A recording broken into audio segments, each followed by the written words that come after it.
Selamat datang di Dongeng Tanah Jawa. Mari mendengarkan. Sore itu, hujan turun dengan sangat deras. Dari balik jendela, Cemeng terlihat tampak murung karena tidak bisa bermain di luar. Sementara Nusa sedang asyik mewarnai sebuah monumen. Cemeng pun akhirnya menghampiri Nusa. Cemeng merasa penasaran dengan apa yang digambar oleh Nusa. Sedang mewarnai apa kamu, Nusa? Oh, ini namanya Tugu Pahlawan. Tugu pahlawan? Apa itu? Iya betul, tugu yang dibangun untuk memperingati peristiwa penting pada tanggal 10 November 1945 di kota Surabaya. Memangnya apa yang terjadi saat itu?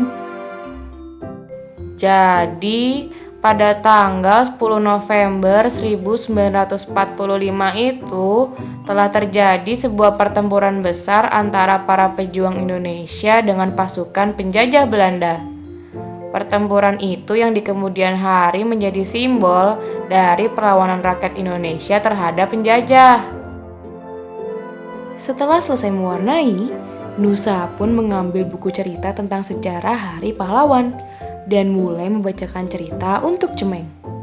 Meng, aku akan membacakan cerita untukmu tentang sejarah dari Hari Pahlawan.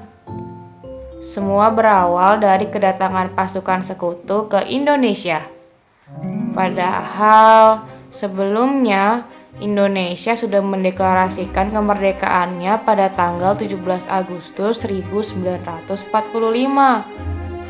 Kedatangan sekutu itu ternyata membawa misi tersembunyi, yang tiada lain adalah untuk mengembalikan Indonesia kepada administrasi pemerintahan Belanda sebagai negeri jajahan Hindia Belanda. Hal itu yang kemudian menjadi pemicu perlawanan dari rakyat Indonesia.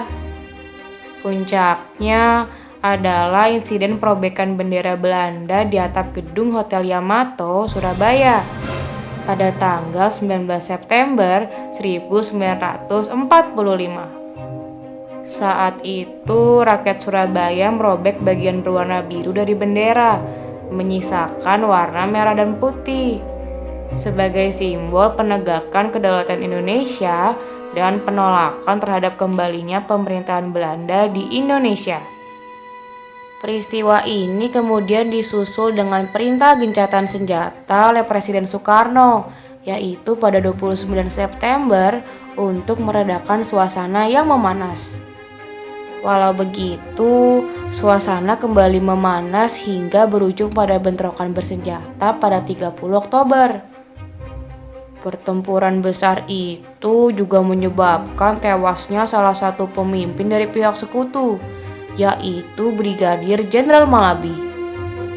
Peristiwa itu membuat Inggris mengeluarkan ultimatum agar seluruh rakyat Surabaya menyerahkan semua senjata dan menghentikan perlawanan sebelum pukul 6 tanggal 10 November.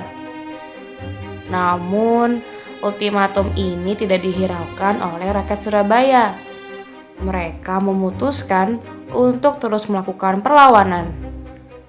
Semangat perlawanan ini ditandai dengan beredarnya semboyan "Merdeka atau Mati" di kalangan rakyat Surabaya. Akhirnya, puncak dari semua perlawanan ini pecah dalam sebuah pertempuran besar pada tanggal 10 November. Pertempuran ini memakan korban yang banyak dari pejuang Indonesia. Setidaknya 20.000 pejuang gugur dalam pertempuran itu. Kegigihan, semangat, dan tekad yang kuat dari rakyat Surabaya untuk mempertahankan kedaulatan bangsa kemudian menjadi inspirasi yang menggerakkan semangat perlawanan di seluruh wilayah Indonesia. Pertempuran besar itu juga yang akhirnya memaksa pihak sekutu untuk menerima kemerdekaan dan kedaulatan Indonesia.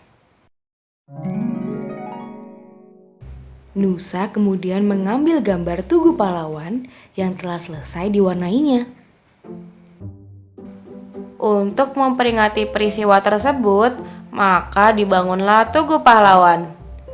Nah, Hari Pahlawan sendiri kita peringati setiap tahunnya pada tanggal 10 November. Nah, Cemeng, dari kisah tersebut apa yang bisa kamu dapat?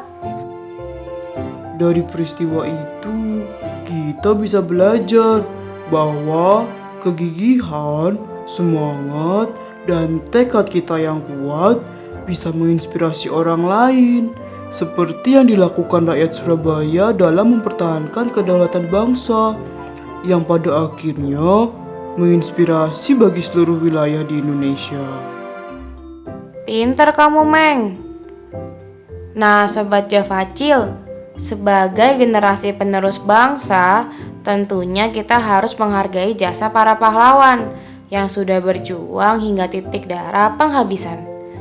Banyak cara yang bisa kita lakukan.